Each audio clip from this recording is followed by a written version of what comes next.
তোমাদের উদ্ভাসের এই online weekly 3 এর ফিজিক্সের কোশ্চেনগুলো এখন সলভ করব। তার মধ্যে ফার্স্ট কোয়েশ্চেন কি, 0.56 কেজি ভর বিশিষ্ট একটা মিটার স্কেলের, তার মানে আমার মিটার স্কেলটা হচ্ছে এরকম দেখতে, এই যেরকম, এটার ভর কত দিছে 0.56 কেজি। এটা হচ্ছে আমার 0.56, জুম করে নি তোমাদের বুঝতে সুবিধা হবে, 56 কেজি। একটি মিটার স্কেল 20 সেন্টিমিটার চিহ্নিত দাগের লম্ব অক্ষের সাপেক্ষে। এখন মিটার স্কেলের পুরোটার সাইজ কত জানো? মিটার স্কেল মানে 1 মিটার পুরোটা, তার মানে 100 সেন্টিমিটার। 1 মিটার মানে কত? 100 সেন্টিমিটার। তার মানে পুরোটা আমার 100 সেন্টিমিটার। পুরোটা 100 সেন্টিমিটার হলে কি লিখছে, এই যে এই জায়গা ধরো 10 হবে, 10 সেন্টিমিটার, 20, 30, এই জায়গা হচ্ছে 0, আর ধরো এই যে সেন্টার যে জায়গাটা আছে, এই সেন্টার বরাবর হবে আবার আমার 50, এই জায়গাটা, ঠিক আছে? এটা আবার একই সাথে আমাদের ভর কেন্দ্র। ভর কেন্দ্র মানে কি সেন্টার না? তো এই জায়গাটা হচ্ছে আমাদের একই সাথে ভর কেন্দ্র, ভর কেন্দ্র জি। আর এটা হচ্ছে আমাদের 50। এভাবে এদিকে বাড়তে থাকবে, 60, 70, 80, 90, এরকম করে করে আমাদের 100 হবে। এই জায়গায় আমাদের 100 হবে। ওকে, এখন বলছে কি, এটার 20 সেন্টিমিটার চিহ্নিত দাগের লম্ব অক্ষের সাপেক্ষে।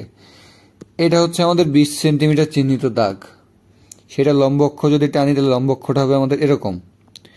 এই অক্ষের সাপেক্ষে মিটার স্কেলটির ঘূর্ণন জড়তা নিরূপণ করো, মানে এটাকে যদি ঘুরাই তাহলে আমার জড়তা কত হবে সেটা হিসেব করতে হবে পাতলা রড বিবেচনা করে। আচ্ছা, তো এখানে আমাদের যে জিনিসটা কাজে দিবে সেটা হচ্ছে সমান্তরাল অক্ষ উপপাদ্য।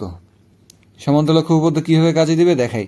তোমার সমান্তরাল অক্ষ উপপাদ্য হচ্ছে কি, যে ধরো এটা আমার একটা বস্তু, সেটা ভর কেন্দ্রের সাপেক্ষে আমার একটা জড়তার ভ্রামক আছে, সেটা হচ্ছে আইজি।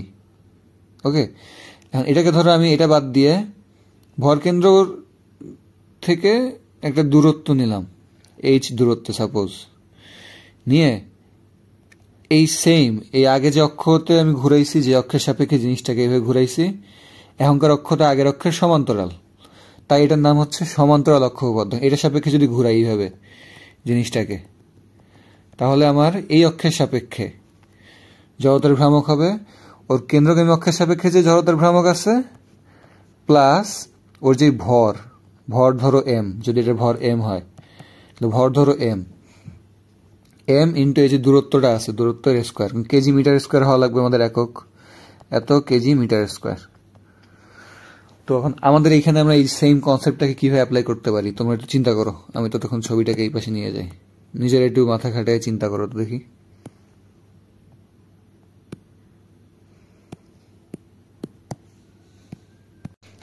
চিন্তা করা শেষ হলে ম্যাথটা নিজে পুরোটা করে ফেলো পারলে, এখন না পারলে এখন বাকিটা দেখো, আমি করে দিতেছি। তো এই যে ফার্স্টে আমার কি করতে হবে, এই অক্ষের সাপেক্ষে ঘুরাইতেছি, তাই না? এই অক্ষের সাপেক্ষে জিনিসটাকে ঘুরাবো, তার মানে এটা আমার এইভাবে এইভাবে এইভাবে এইভাবে এইভাবে ঘুরবে। এভাবে যদি ঘুরাইতে চাই তখন আমার এই অক্ষের সাপেক্ষে জড়তার ভ্রামক আই সমান সমান, আমার ওখানে সূত্রে কি ছিল, কেন্দ্রগামী নিজের ভর কেন্দ্রের সাপেক্ষে রাখবে, তারপরে দূরত্ব দিয়ে স্কোয়ার করতে হবে। এর ভর কেন্দ্রের সাপেক্ষে, ভর কেন্দ্র কোনটা, এটা হচ্ছে ভর কেন্দ্র বলে দিছি দেখো। এটার সাপেক্ষে জড়তার ভ্রামক কত, এটা কিন্তু তোমাদের মুখস্থ থাকার কথা, যে একটা সরু লাঠি বা কোনো কাঠির, সেটার ভর কেন্দ্রের সাপেক্ষে জড়তার ভ্রামক হচ্ছে এম এল স্কোয়ার এর 1/12 অংশ, তাই না? 1/12 অংশ, তাহলে আমি 1/12 ইন্টু এম, এটার কত, এত 0.56 কেজি ইন্টু এল স্কোয়ার। এল হচ্ছে পুরোটা এল কত আমার 100 সেন্টিমিটার, তার মানে 1 মিটার, প্লাস এবার হচ্ছে আমার সমান্তরাল অক্ষ উপপাদ্যের এই ডিস্টেন্সটা দরকার হবে, এটা হচ্ছে আমার এইচ সমান সমান কত, এটা 20 আর এটা আমার 50, তাহলে 50 থেকে 20 বাদ দিলে থাকে 30 সেন্টিমিটার, তার মানে 0.3 metre. M into H square, right, M H square, তাহলে এম এর জায়গায় এটার ভর আমি জানি 0.56 কেজি, তোমরা সবাই জানো, আর এইচ স্কোয়ার মানে ডিস্টেন্স হচ্ছে কত, 0.3 মিটার, এটার স্কোয়ার এটা যোগ করলে কত আসে একটু ক্যালকুলেটরে করে বসাই দিই তারা। সো অ্যান্সার আসতেছে 0.097 কেজি পার মিটার স্কোয়ার। এটাই আমাদের অ্যান্সার। এই কোশ্চেন কিন্তু চাইলে অন্যভাবে করতে পারতো। তোমার এই ডিস্টেন্স যদি চেঞ্জ করে দেয়, সাপোজ এই 10 দাগের সাপেক্ষে বললো, তাহলে তুমি কি করবা? আমাদের এইচটা যখন চেঞ্জ হয়ে যাবে, চেঞ্জ হয়ে গিয়ে এইচ হয়ে যাবে 40 সেন্টিমিটার। দ্যাটস ইট, কনসেপ্ট তো সেম আমাদের। এখন নেক্সট কোয়েশ্চেন দেখি। আমাদের নেক্সট কোয়েশ্চেন হচ্ছে আমাদের টর্ক রিলেটেড। আচ্ছা, এখানে কি বলছে যে আমাদের একটা কণার কোনো মুহূর্তের কৌণিক ভরবেগ আচ্ছা দিয়ে রাখছে একটা ভেক্টর রাশি, কোনো সমস্যা নেই। তাহলে t = 1 সেকেন্ডে কণাটির টর্ক নির্ণয় করো, জড়তার ভ্রামক দিয়ে রাখছে এত। আচ্ছা আচ্ছা, এটা হচ্ছে আমাদের একটা রৈখিক বেগের ক্ষেত্রে খেয়াল ছিল যে আমাদের ভরবেগ পরিবর্তনের হার হচ্ছে এই বল আমাদের যেমন ভরবেগ পরিবর্তনের হার ছিল, মানে পরিবর্তনের হার কি ডিডিটি করে দিলে কিন্তু পরিবর্তনের হার পাওয়া যাইতেছে। তো এখানে সেম জিনিসটা আমাদের টর্ক বা টাউ হইতেছে আমাদের কৌণিকের ক্ষেত্রে বলের মতো। টাউ হচ্ছে আমাদের কি এই কৌণিক ভরবেগ পরিবর্তনের হার। তার মানে আমাদের যে কৌণিক ভরবেগ আছে এল, সেটাকে যদি আমরা ডিফারেন্সিয়েশন করি, সময়ের সাপেক্ষে ভাগ দিই বা ডিফারেন্সিয়েশন করি, তাহলে আমরা কি পাবো বলতো? টাউ পাবো। আর যদি আমরা এটাকে টাউকে যদি আমরা উল্টা দিকে ইন্টিগ্রেশন করি, কিসের সাপেক্ষে? ডিডিটি এর সাপেক্ষে, তাহলে কি পাবো? কৌণিক ভরবেগ পাবো। জিনিসটা এইভাবে কাজ করে। তোমাদের 2 রকমের বেসিক দেখে এই ম্যাথটা করাই দিব, যাতে এই ম্যাথ অন্যভাবে আসলেও যাতে তোমরা পারো। তাই এটা হচ্ছে আমাদের বেসিক। এখন শুরু করি, দেখি আসো। বলছে কি কণার কৌণিক ভরবেগ দেয়া আছে, কৌণিক ভরবেগকে যদি ডিফারেন্সিয়েশন করি তাহলে টর্ক নির্ণয় করতে বলছে, টর্কটাও পেয়ে যাবো। খুব বেশি একটা হার্ড না, জাস্ট ডিফারেন্সিয়েশন করে দিলে হয়ে গেল ডিডিটি অফ এল। এখন যদি ডিফারেন্সিয়েশন করো ডিডিটি অফ, আমার এখন ভেক্টরটাকে এখানে বসানো লাগবে 8t² মাইনাস, আমি পুরোটা বসাই দিই, ভিডিওটা বস করে। হ্যাঁ, এবারে ডিফারেন্সিয়েশনটাকে আমি যদি প্রত্যেকটাকে আলাদা আলাদা করে ডিফারেন্সিয়েট করবো। ওকে, এই আই এক্সিসেরটাকে আলাদা করে ডিফারেন্সিয়েট করবো, জে এক্সিসের অংশটাকে আলাদা করে ডিফারেন্সিয়েট করবো, কে এক্সিসের অংশটাকে আলাদা করে ডিফারেন্সিয়েট করে এখানে বসাবো। আই এক্সিসের অংশকে ডিফারেন্সিয়েট করলে কি আসতেছে দেখি তো আসো।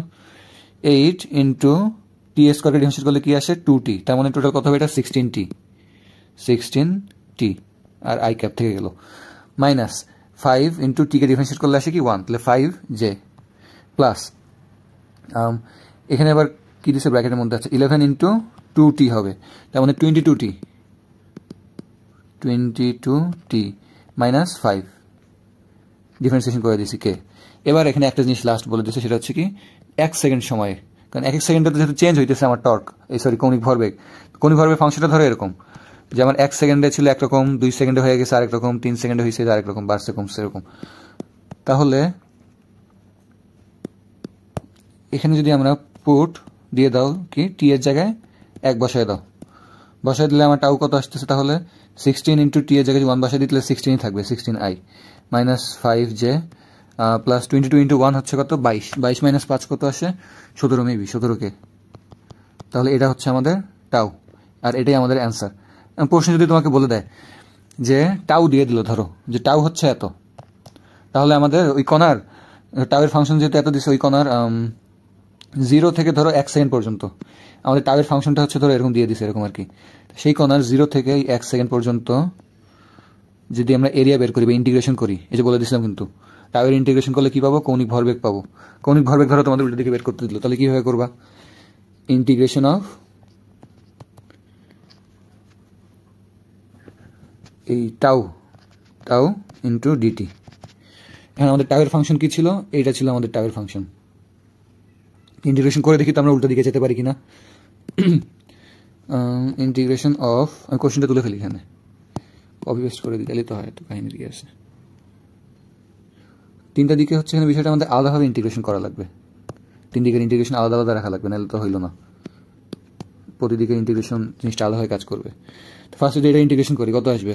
16t²/2, 16t²/2, 2 দিয়ে হলে 8, তার মানে 8t² আসবে, 8t² মাইনাস 5 এর ইন্টিগ্রেশন করলে কি আসবে দেখো তো, নিজের মাথা খাটাও তো। 5dt যদি থাকে তাহলে কি হয়?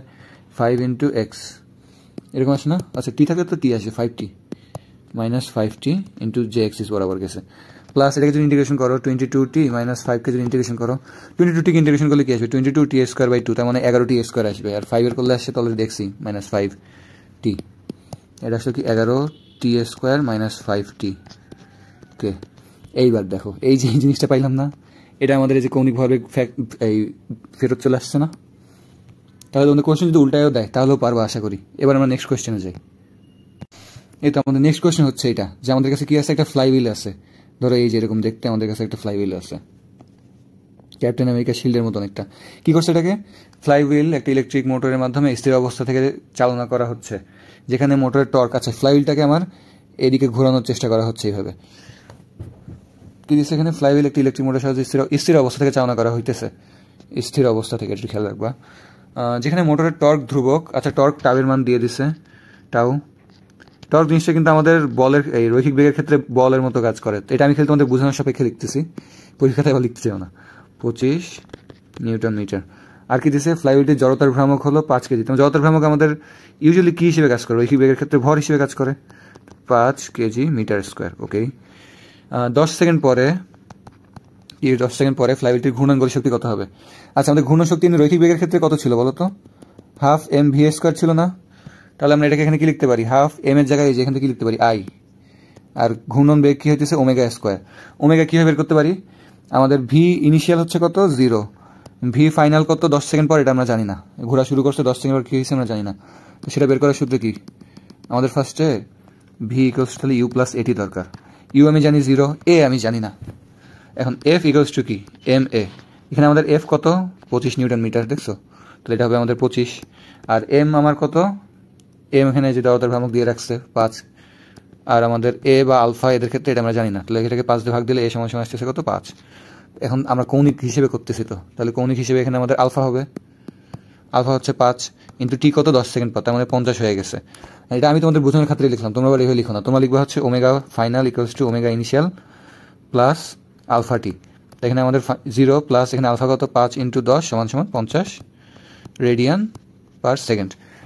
এবার আমার কাছে আই আছে, আমার কাছে ওমেগাও আছে, তাহলে এখানে বসায় দাও। আই কত দিছিল? 5 দিছিল কেজি মিটার স্কোয়ার। ওমেগা কত? 50 স্কোয়ার। কত আসে? 0.5 ইন্টু 5 ইন্টু 50 স্কোয়ার, 6250। তাহলে ঘূর্ণন গতি শক্তি হচ্ছে 6250 জুল। আমাদের নেক্সট কোয়েশ্চেন হচ্ছে মেনলি ব্যাংকিং রিলেটেড। কি দিচ্ছে এখানে? 2 মিটার চওড়া একটা রাস্তার বাঁকের ব্যাসার্ধ হচ্ছে 80 মিটার। আচ্ছা, আমরা যদি এটা ছবি আঁকাই, ধরো এটা হচ্ছে আমাদের রাস্তা। এই রাস্তাটা আমাদের 2 মিটার চওড়া, ঠিক আছে? মানে এই রাস্তার সাইজ হচ্ছে এটা আমার 2 মিটার। আর ধরো এটা যেই বৃত্তের সাপেক্ষে যে গোলটা হয়েছে, ধরো বৃহত্তর করে এরকম গোল বাঁকের ব্যাসার্ধ যেটা সাপেক্ষে বানাইছি, সেটা পর্যন্ত এটা টোটাল হইতেছে কত? বাঁকের ব্যাসার্ধ সমান সমান আমাদের 80 মিটার। ওকে, এবার কি বলছে? যে রাস্তাটি সর্বোচ্চ 7 মিটার বেগে নিরাপদে বাঁক নিতে পারলে বাইরের অংশ ভিতরের অংশের চেয়ে কতটুকু উঁচু হবে? বাইরের অংশ ভিতরের অংশ কতটুকু উঁচু হবে? আচ্ছা, ব্যাংকিং কোণ বের করে, ব্যাংকিং কোণটা যদি বের করি তাহলে এই জিনিসটা কেমন হবে? দেখো, এই জিনিসটা তোমার এরকম হবে না? এখন উপরের অংশটা হচ্ছে আমার রাস্তা, ঠিক আছে? এই জিনিসটা হচ্ছে আমাদের রাস্তা। রাস্তা কত? রাস্তা হচ্ছে আমাদের 2 মিটার পেয়ে গেছে। আমি যদি এখানে এই জায়গার অ্যাঙ্গেলটা, ব্যাংকিং অ্যাঙ্গেলটা যদি বের করতে পারি এই জায়গার, তাহলে আমাদের হয়ে গেল না? ব্যাংকিং অ্যাঙ্গেল বের করবো, বের করে দেখবো যেটা আমাদের কত আসে। তো ব্যাংকিং অ্যাঙ্গেল বের করার আমাদের ফর্মুলা কি ছিল? tan theta equals to V square by R G. V আমার সর্বোচ্চ বেগ কত বলছে? 7 মিটার পার সেকেন্ড, তাহলে 7 স্কোয়ার বাই আর এখানে কত আমাদের 80 ইন্টু জি কত? 9.8। তাহলে এখান থেকে আমি থিটার ভ্যালু যদি বের করতে চাই তাহলে tan ইনভার্স অফ এত, tan ইনভার্স অফ যদি এত করি কত আসে? থিটাটা আমাদের কত আসে দেখি তো। সো আমাদের অ্যাঙ্গেল আসে 3.576 ডিগ্রি, 3.576 ডিগ্রি। তাহলে আমাদের এই অ্যাঙ্গেলটা কত আসলো? 3.576 ডিগ্রি। এবার এখান থেকে যদি আমি সাইন থিটা যদি অ্যাপ্লাই করি, সাইন থিটা মানে 3.576 ডিগ্রি ইকুয়ালস টু কি আসবে? এই লম্ব বা হাইট, এটা হচ্ছে আমাদের হাইট, লম্ব বাই ভূমি, সরি লম্ব বাই অতিভুজ। এই অতিভুজ হচ্ছে কত? 2 মিটার 2। সুতরাং এখান থেকে আমি এইচ বের করে নিতে পারবো। কত আসতেছে? Sine answer into 2, 0.125, 0.125 metre. তার মানে আমাদের এই হাইটটা হইতেছে 0.125 মিটার উঁচু করতে হবে। আচ্ছা, আমাদের নেক্সট প্রবলেম হচ্ছে ঘূর্ণন এই গতি রিলেটেড। এটা ইজি কোয়েশ্চেন দিছে। সূত্রটা মনে রাখলে হয়েছে। নিরেট গোলক, নিরেট গোলকের ক্ষেত্রে কি বের করতে বলছে? নিজ অক্ষের সাপেক্ষে একটা বেগ দিয়ে রাখছে, ঘুরতেছে, কৌণিক গতিশক্তি। গতিশক্তির বেলায় আমাদের রৈখিক বেগের ক্ষেত্রে কি ছিল? হাফ এম ভি স্কোয়ার না? তাহলে এখানে আমাদের কি হবে? হাফ এম এর বদলে আমরা কি ইউজ করি? ভরের জায়গায় এখানে জড়তার ভ্রামক ইউজ করি, আর বেগের পরিবর্তে কি ইউজ করি? কৌণিক বেগ, ওমেগা স্কোয়ার। এটা হচ্ছে আমাদের কৌণিক গতিশক্তি। এখন আমার এখানে কিন্তু ওমেগাটা দিয়ে রাখছে কোয়েশ্চেনে, দেখো ভালো করে দেখো, রেডিয়ান পার সেকেন্ড দেওয়া আছে, আইটা দেয়া নাই। আই হচ্ছে জড়তার ভ্রামক। এখন কিসের সাপেক্ষে ঘুরতেছে আগে এটা দেখতে হবে। নিজ অক্ষের সাপেক্ষে, যে লিখে রাখছে নিজ অক্ষ। নিজ অক্ষ হচ্ছে কোনটা? এই যে এইটা। এখন ভরকেন্দ্রগামী অক্ষের সাপেক্ষে নিরেট গোলকের যে সূত্র, সেটা এখন তোমার মনে না থাকলে কট খেয়ে যাবে। এখানে সূত্রটা হচ্ছে মেনলি 2/5 এম, এটা যে ভর আর কি, এম ইন্টু এটার ব্যাসার্ধ স্কোয়ার আই, ঠিক আছে? তাহলে এখানে যদি আমরা বের করি, এখানে আমাদের কত আসবে? এর জড়তার ভ্রামক 2/5 ইন্টু এম কত? এটার ভর 2m, এই যেখানে দিয়ে রাখছে 2m ইন্টু ব্যাসার্ধ কত? 2, তার মানে 2 স্কোয়ার। তাহলে আমাদের কত আসতেছে? 2 2 4, 4 4 16, 16/5, 16/5 m জড়তার ভ্রামক পেয়ে গিয়েছি। তাহলে এটা এখন বের করে ফেলো, জাস্ট ভ্যালুগুলো বসাই দিবা, শেষ হয়ে গেল। ভ্যালুগুলো বসাই দিলে কত আসতেছে আমাদের এখানে?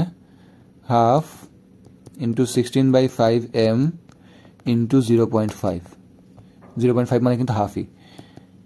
তার মানে আমার যদি 0.5কে হাফ লিখি, তাহলে ক্যালকুলেটরও লাগবে না আমার হিসাব করতে।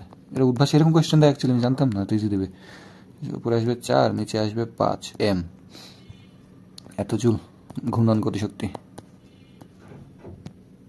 ইজি বলতে বলতে নিজে ভুল করে ফেলছি, ওমেগা স্কোয়ার করিনি। দেখো এটা যদি স্কোয়ার করে দাও, তাহলে এখানে কি আসবে? 1/2 ইন্টু 16/5 ইন্টু m ইন্টু 1/4 আসবে। তাহলে এটা দিয়ে এটাকে ভাগলে কত আসে? 4, এটা দিয়ে দিলে আসে কত? 2। তাহলে আমাদের আসবে 2/5 m, এটা হবে অ্যান্সার। নিচে এখানে অ্যাড করে দিয়ে দাও। আর ততক্ষণ তোমরা নেক্সট জিনিসটা দেখার চেষ্টা করো, যে কৌণিক ভরবেগ কীভাবে নির্ণয় করবা। রৈখিক ভরবেগের সূত্র কি ছিল, সেটার সাথে এখানে একটু কম্পেয়ার করার চেষ্টা করো। আমাদের রৈখিক ভরবেগের ক্ষেত্রে কি ছিল? এমভি ছিল। এখানে তো আমরা এম এর জায়গায় কি লিখবো? আই, ভি এর জায়গায় কি লিখবো? ওমেগা। তাহলে কৌণিক ভরবেগ হচ্ছে আই ওমেগা। আই আমাদের কত দিয়ে রাখছে? বের করছি তো আমরা 16/5 m ইন্টু ওমেগা কত? 1/2, মানে 0.5 আর কি। তাহলে এটা করলে আসে কত? 8। তার মানে আমাদের 8/5 m। এটার একক কি? এখানে কি ছিল একক? আচ্ছা, ছেড়ে দিয়ে আমাদের লাভ নেই। আই হচ্ছে কেজি মিটার স্কোয়ার, ওমেগা হচ্ছে রেডিয়ান পার সেকেন্ড। তাহলে এখানে লিখবা KG metre square radian per second. শেষ। নেক্সট কোয়েশ্চেনে যাই। আচ্ছা, তোমরা নেক্সট কোয়েশ্চেন কি দিছে? একটা সুতার এক প্রান্তে একটা বস্তুকে বেঁধে উলম্ব তলে বৃত্তাকার পথে সমদ্রবৃত্তে ঘোরানো হচ্ছে। উলম্ব তল মানে এই যে উপর নিচে ঘুরাইতেছি আমরা জিনিসটাকে, এইভাবে ঘোরানো হচ্ছে। বৃত্তাকার পথে সমদ্রবৃত্তে ঘোরানো হচ্ছে, এই জায়গায় বেঁধে, সুতায় বেঁধে সমদ্রবৃত্তে ঘোরানো হচ্ছে। সর্বোচ্চ ও সর্বনিম্ন উচ্চতা সুতার টানে পার্থক্য। আচ্ছা, এটা আমি কোনো শর্টকাট দিয়ে করাবো না, তোমাদের বেশি সূত্রটা মনে হয় অভ্যাস এখনো শিখায়নি, বা শিখায় নাই, আমাদের সময় শিখায়নি আর কি। মেইন নিয়ম হইতেছে কি, তোমার যে কোনো জায়গায় টান যদি হিসাব করতে চাও, টানের মেইন নিয়মই হইতেছে যে টি মাইনাস, ধরো এই জায়গায় হিসাব করবা তুমি টান, এই অ্যাঙ্গেলটা যদি তুমি জানো সামহাও যে থিটা, তাহলে তুমি টান এভাবে করবা যে m V square by r, মানে কেন্দ্র বিমুখী বল, plus m g cos theta. এইটা তোমার একদম বেসিক সূত্র, ঠিক আছে? এই সূত্রটা তোমরা সব জায়গায় ইউজ করবা। এই সূত্র দিয়েও করাবো তোমাদের, আবার এই ইজি বেসিক দিয়েও করাবো, তোমরা যদি বেসিক দিয়ে বুঝতে পারো। তা আসলে আমরা সবার নিচের পয়েন্টে হিসাব করি, একদম লোয়েস্ট পয়েন্টে আমরা আমাদের জানা বেসিকের সাথে এটা মিলাই দেখবো। এখন লোয়েস্ট পয়েন্টে আমাদের সুতার টান এদিকে কাজ করবে না, সুতার টান এদিকে, আর আমার এদিকে কাজ করতেছে কি কেন্দ্র বিমুখী বল, FC equals to m V square by r. আবার এদিকে আমার কাজ করতেছে কি এমজি। তাহলে এই সূত্রটা একটু এখানে তুমি ফালায় দেখো তো, টি ইকুয়ালস টু, আচ্ছা এই সূত্র না, এই সূত্রে পরে ফেলাও, আগে তুমি এখানে দেখে আমাকে বলো যে আমার যদি সাম্যাবস্থায় আছে এখানে, তাহলে আমার এদিকে যেটা কাজ করতেছে এদিকে দুইটা কাজ করতেছে, তার মানে এই দিকেরটা এই দুইটা সমান না? এখন যদি সমান হয় তাহলে এই দিকেরটা, আমার এদিকেরটা কি টান, উপরের দিকেরটা হচ্ছে টান, আর নিচের দিকে দুইটা হচ্ছে mg plus M V square by r. দেখছো, এটা হচ্ছে আমাদের বেসিক, এই ছবি দেখে আমরা যেটা বুঝি আর কি বের করার চেষ্টা করি। এখন তুমি এটা দিয়ে বের করার ট্রাই করো তো, এই সেম জিনিস। এখানে আমাদের থিটা কত আসবে? 0 হবে না, কারণ এই দাগ দুটো তোমার তখন মিলে যাবে। তো 0 হলে cos 0 ভ্যালু কত? 1 না? তখন cos 0টা পুরোটা কাটা চলে যাবে, এখানে এমজি থাকবে, তাহলে এটা আসতেছে। এখন এই সূত্রটা মেনলি ইউজ করছি কি, যাতে তোমার এখানে থিটা যদি বিভিন্ন জায়গায় দিয়ে দেয় তখন যাতে তোমরা বের করতে পারো। এইভাবে তোমার যাতে সবসময় ভাঙে করা না লাগে। লোয়েস্ট পয়েন্ট গেল এটা, আর হাইয়েস্ট পয়েন্টে আমাদের কত হবে দেখি তো, তোমরা এটা বের করার চেষ্টা করো। হাইয়েস্টে তোমরা এই ফর্মুলা দিয়ে বের করো, এরপরে আমি তোমার বেসিক নিয়মে করে দেখাইতেছি যে মিলে কিনা আমাদের ছবি দিয়ে। বের করছো আশা করি এতক্ষণে। এখন বের করা যেহেতু শেষ, এখন দেখো এটা হচ্ছে আমাদের হাইয়েস্ট পয়েন্ট, ঠিক আছে? এই হাইয়েস্ট পয়েন্টে আমার টান কাজ করতেছে কেন্দ্রের দিকে, আর কেন্দ্র বিমুখে কাজ করতেছে এমভি স্কোয়ার বাই আর। আর এমজি কোন দিকে কাজ করতেছে? এমজিও আমার এদিকে কাজ করতেছে। তার মানে এখানে আমার উপরের দিকে কাজ করতেছে কি এমভি স্কোয়ার বাই আর, আর নিচের দিকে দুইটা কাজ করতেছে এমজি প্লাস টান। তাহলে টান সমান সমান কি আসে? এমজিটা এই পাশে পাঠিয়ে দিলে MV square by R minus MG. এবার তোমরা সূত্রে এখানে যদি 180 ডিগ্রি বসাও, এই পুরো কোণটা তোমার যখন 180 ডিগ্রি, দেখবা যে মাইনাস এমজি ঠিকই চলে আসছে। এই জন্য এই সূত্রটা আসলে আমি কোথাও খুঁজে পাইনি, নিজে ম্যাথ করতে করতে একদিন দেখি যে এই সূত্র দিয়ে ফেলাইলে আসলে আমার ইজিলি হয়ে যাইতেছে, বারবার এত ভাগ করে করে হিসেব করা লাগতেছে না। এবার আসে এখানে ভ্যালুগুলো তোমরা বসায় দাও, কোশ্চেনে যে ভ্যালুগুলো আসছে না ওগুলো একটু বসাও। টি সমান সমান এখানে ভ্যালু বসালে কত আসতেছে?